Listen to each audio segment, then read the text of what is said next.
Do you need to find out your core fear in order to conquer OCD?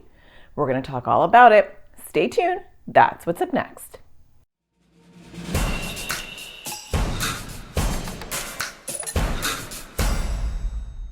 Hi, my name is Natasha Daniels. I'm a therapist and make videos for people with anxiety or OCD. And today I want to talk to you about OCD.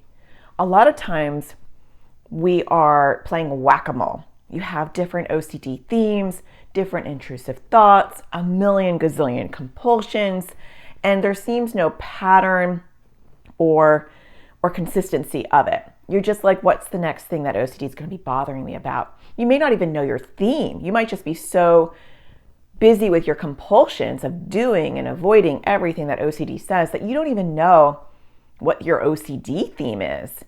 And it's really important to understand the pattern of your OCD so that you can get to the core fear. Because most of the time, people only have 1 to 3 core fears, and they have many different themes over, their lifetime, and they have many compulsions. So it is important to find out your core fear, because your core fear is the fuel line that fuels your OCD and is generating and creating all of those OCD themes and all of those compulsions. So think of it this way. You've got your core fear on the top, and then you've got your OCD themes. So you might have multiple OCD themes with the same core fear. And then you've got all your compulsions and the things that you need to do or avoid to get that brief relief. And those are on the bottom. And so focusing on the bottom without understanding the top and what's controlling everything is kind of like trying to get rid of an anthill without actually getting to the queen. You have to get to the queen, get to that core fear. So let me give you an example of this to just kind of make it more clear. We'll use my daughter as an example. All 3 of my kids struggle with various anxiety and OCD themes. I struggle with my own anxiety, and we all have different core fears. But my daughter's a really good example because her core fear actually has OCD themes and anxiety themes too, but the core fear is the same. So I'll just give you this as an example so you can understand what I mean. She has sensory motor OCD, where she worries about having an accident, a pee accident.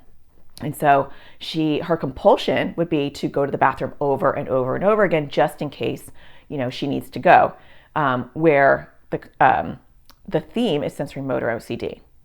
And she also has emetophobia, the fear of throwing up, and her compulsion or, her avoidance is to, if her anxiety got if her anxiety got what it wanted, it would say, don't go to restaurants, don't go to parties or other places where you're eating around a lot of other people. She also has social anxiety, where she really worries about the fear of rejection. Okay, so those seem like 3 different categories, 2 OCD themes and 1 anxiety theme, right? But the core fear is the same. And so if we look at the sensory motor OCD, you say, what's the worst that can happen if you don't do your compulsion, right? And ask yourself this, do this with me, right? Figure out what are your OCD and anxiety themes, right? So write those down. That's this layer. You can write down all your compulsions, right? Maybe pause this video and write down all your compulsions. And then you ask yourself, when you're looking at the compulsions, the bottom layer of this cake, this yucky cake, ask yourself, what's the worst that would happen if I didn't do this compulsion? And so for my daughter, that would be, well, then I might have an accident. I might wet myself. Has she ever done that? No. Does OCD care? No, it's irrational, right? And so that's not the end of the rabbit hole. We didn't go all the way down. So you say, okay, if you have an accident, what's the worst part about that? Nobody wants to have an accident, but what would be the worst part? What does OCD say would be the worst part of that? And her answer would be, it'd be really embarrassing and nobody would like me. So that's the core fear, that it should be embarrassed in front of a whole bunch of people. It would be overwhelming, and then people wouldn't like her. All right, we go to the second theme, right? And do this with me. Your themes will be different, but this is just to give you kind of an idea of how to do it. Let's go to emetophobia, right? okay, what's the worst part about eating around your friends or going to a party and eating? And she would say, well, I'm worried I'll feel nauseous. We're not at the bottom of the rabbit hole. What's the scariest part about feeling nauseous? Well, then I might get sick. Not at the bottom of the rabbit hole. What's the scariest part? What does the OCD say is the scariest part about being sick in front of your friends? Well, if I get sick in front of my friends, it's going to be really embarrassing, and then nobody will like me. Oh, that sounds familiar. That's the exact same core fear as sensory motor OCD. So you see, now we've got we have one core fear from two different themes. Let's go to social anxiety. What does your social anxiety tell you? Well, my social anxiety says I don't want to embarrass myself in front of people by losing control, right? So social anxiety, the fear of losing control, whether you're having an accident or you're throwing up, is all interconnected.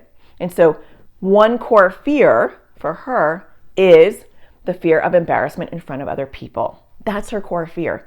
And it doesn't matter that some of it's OCD and some of it's anxiety, that's her core fear. So what we can do with that is that we can target that. We can target that core fear. She can do exposures around, embarrassing herself on certain levels and learning how to tolerate the distress. We can actually even talk about the way she thinks. What's the worst that would happen if people reject you? Are they really your friends? So we can process this as well. So when you understand the core fear, now I want to say that's not her only core fear.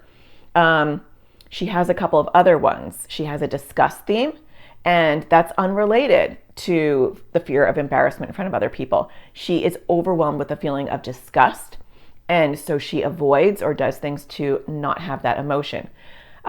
Sometimes the core fear is a feeling, but the fear is, what if I have this feeling, I won't be able to handle it, it'll be too overwhelming, or it will never go away. And we see that with just right OCD themes where it just doesn't feel just right. We see it with disgust themes where it feels overwhelming and disgusting. So just be aware that those are core fears too, but the fear is this feeling won't go away, or I won't be able to handle this feeling if I have it. So do this for yourself and write these out and then tackle the core fear. Because when you mix the core fear with all the other work that you're doing, and you're not just trying to delay and ignore compulsions and trying to walk towards your fears, you're really tackling the thing that is fueling all this.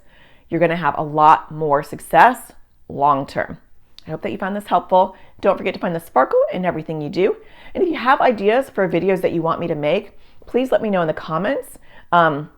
And also share your core fears. Write them in the comments. That can help other people realize what are core fears. Some people write things that they think are core fears and they're not going fully down the rabbit hole. So write them down in the comments, share with us, and we can learn from each other and experience what other people's core fears are.